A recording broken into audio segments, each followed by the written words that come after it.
To be honest, every year in the Beatles' recording career stood out as particularly noteworthy when compared to other acts. But even by Fab Four standards, 1965 was a fruitful one for the group. By that point, John Lennon, Paul McCartney, George Harrison, and Ringo Starr had already become global superstars. Beatlemania was still sweeping across the world, their concerts were turning into cultural events, and their songs dominated radio almost everywhere. Yet, instead of simply repeating the formula that made them famous, the band spent 1965 pushing their music into more ambitious territory. During that single calendar year, the Beatles released 5 singles that reached #1 in the United States. More impressively, each song seemed to reveal a different side of the band. Some tracks leaned into pure pop excitement, while others hinted at emotional vulnerability and a growing willingness to experiment in the recording studio. Looking back now, these songs almost feel like the bridge between two eras of the Beatles.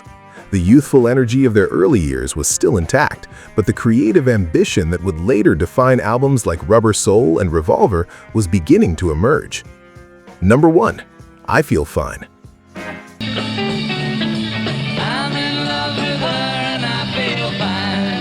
I Feel Fine ended 1964 at the top of the US charts and began 1965 in that same position. This was around the era when the group made every effort to add something special to each track they recorded, especially the singles. In the case of I Feel Fine, that special touch came via the burst of feedback that opened the song in unforgettable fashion. Today, guitar feedback is common in rock music, but in 1965, it sounded fresh and unusual. The Beatles were always searching for ways to make their records stand out, and the feedback instantly gave the song a distinctive identity before the vocals even began. Beyond that innovation, I Feel Fine radiates joy. The bright guitar riff, steady rhythm, and buoyant harmonies create an atmosphere that feels effortlessly uplifting. Lennon's lead vocal carries a playful confidence, while the harmonies from McCartney and Harrison help make the entire track sparkle. Lyrically, the song is relatively simple, focusing on the happiness that comes from being in love. But simplicity was never a weakness for the Beatles. They had a remarkable ability to take straightforward ideas and elevate them through melody, arrangement, and performance. The track also reflected the growing confidence of the group inside the studio. By this point, they no longer viewed recording as merely capturing a live performance. They were beginning to understand that the studio itself could become part of the creative process. Number 2. 8 Days a Week.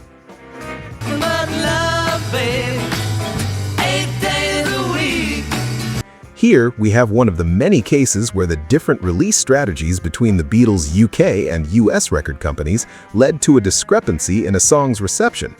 The group initially released 8 Days a Week on Beatles for Sale in Britain, while Capitol Records recognized its single potential in America.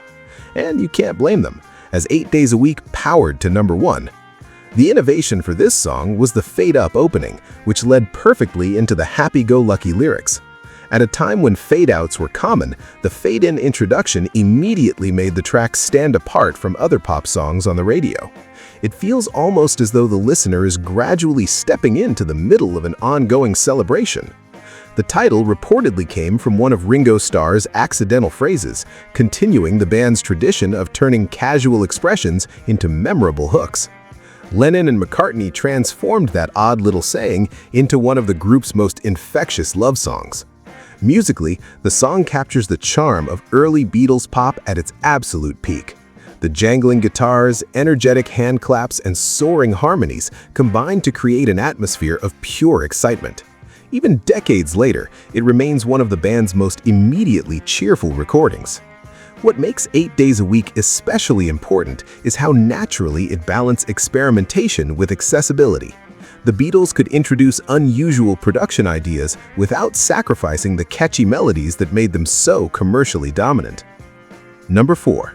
Ticket to Ride.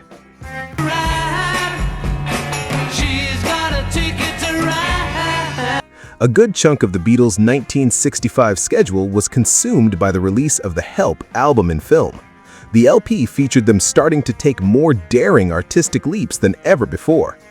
Ticket to Ride just kind of explodes out of the speakers in a way that previous songs by the group didn't do. The droning bass was a bit of innovation, as was the unique wallop of the drum beat that Paul McCartney suggested for Ringo Starr to play.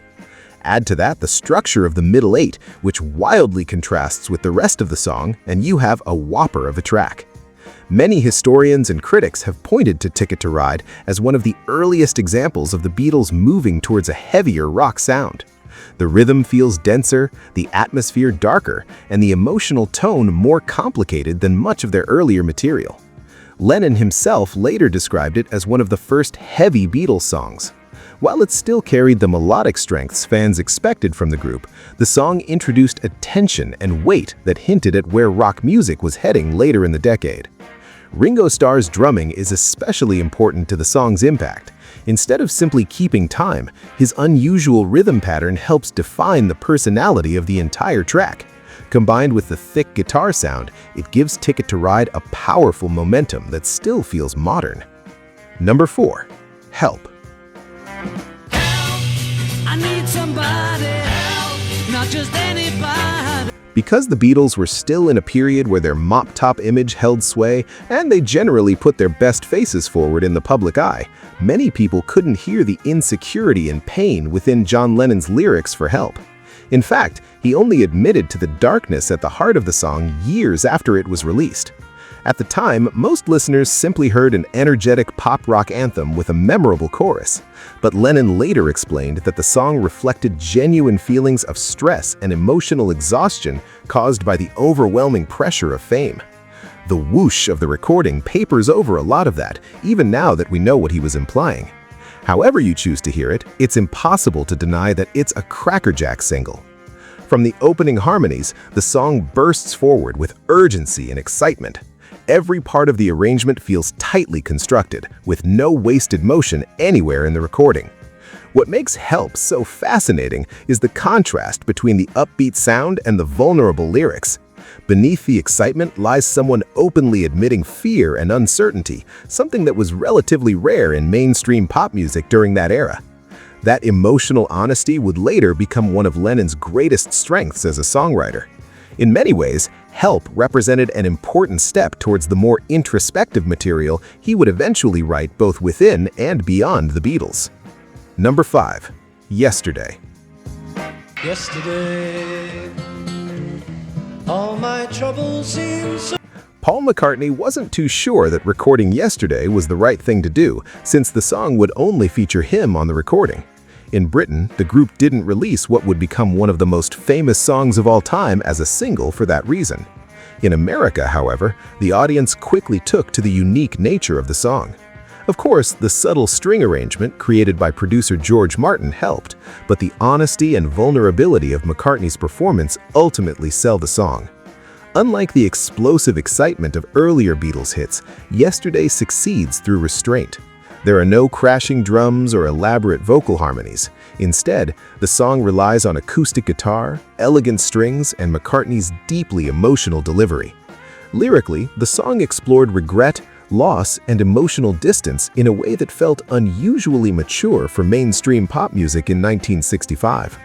The simplicity of the words only adds to the emotional impact. The decision to use a string quartet also demonstrated how rapidly the Beatles were evolving artistically. They were beginning to move beyond the boundaries of traditional rock and roll and explore more sophisticated arrangements and textures. Over time, Yesterday became one of the most covered songs in modern music history, proving the timeless quality of McCartney's songwriting. Taken together, these 5 #1 singles captured the Beatles at a remarkable turning point. They were still the biggest pop act in the world, but 1965 proved they were also becoming one of the most innovative and influential bands pop music had ever seen.